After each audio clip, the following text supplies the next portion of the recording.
నమస్కారము. ఇక్కడ ఈ ఆంజనేయ స్వామి గుళ్ళు పుట్లూరు మండలము పుట్లూరులో ఈ ఆంజనేయ స్వామి ఈ పూజా కార్యక్రమం ఇది ఎందుకు జరుగుతుంటున్నాం అంటే అక్కడ పహల్గామ్లో జరిగిన మన భారతీయులపై 26 మందిని దాడి చేసి టెర్రరిస్టులు చంపడం జరిగింది. ఆ టెర్రరిస్టులు చంపి మన ఆడవాళ్ళను మీ మోదీకి చెప్పుకోండి, ఏం చేస్తాడో చెప్పుకోండి అని ఉగ్రవాదులు అనడం జరిగింది, ప్రగల్భాలు పగలడం జరిగింది. ఆ ప్రగల్భాలు పగలే విషయం నరేంద్ర మోడీకి తెలిసి నరేంద్ర మోడీ గారు వెంటనే సింధూర్ ఆపరేషన్ అని 2 ఆడవాళ్ళను పెట్టి వాళ్ళ ఉగ్రవాద స్థావరాలన్నీ కూల్చడం, నాశనం చేయడం జరిగింది. వెంటనే ఈ సింధూర్ ఆపరేషన్ చేయడం వలన చాలా మంచి జరిగింది.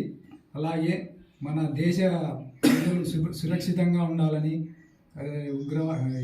మన సైనికులు ఉగ్రవాద స్థావరాలను కూల్చి మన ప్రాణ నష్టం జరగకుండా, ఎటువంటి ప్రాణ నష్టం జరగకుండా పాక్ ఉగ్రవాదులను, టెర్రరిస్టులను అందరినీ అంతమొందించాలని, అలాగే ఈ యుద్ధము జరగడం వల్ల ప్రాణ నష్టం తప్ప ఏం జరగదు.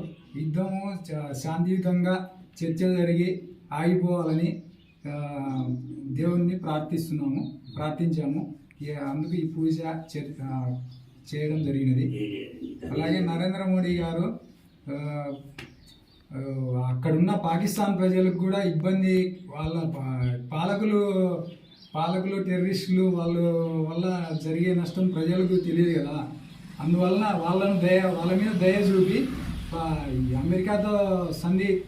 అమెరికా దగ్గరికి పాక్ ప్రధానమంత్రి పోయి ఇట్లా అడగడం వలన ఈ యుద్ధం పాకిస్తాన్ ప్రజల మీద కొంచెం దయా జాలి కలిగి మన ప్రధానమంత్రి కొంచెం నిలుపుదల చేశారు.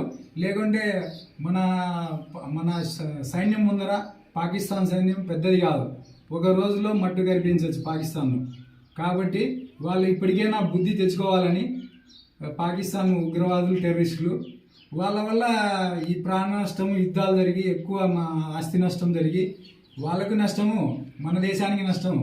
కానీ మన దేశంలో ఎక్కువ రోవంత కూడా ఏం నష్టం జరగదు.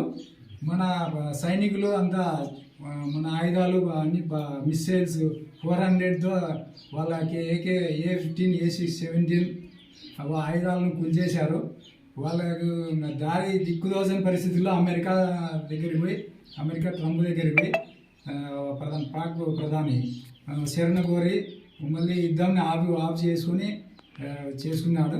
కాబట్టి మన ప్రధానమంత్రి మోడీ గారు సరైన టైంలో సరైన ట్రీట్మెంట్ చేయడం వల్ల పాకిస్తాన్ ఉగ్రవాదులు కట్టడి చేసి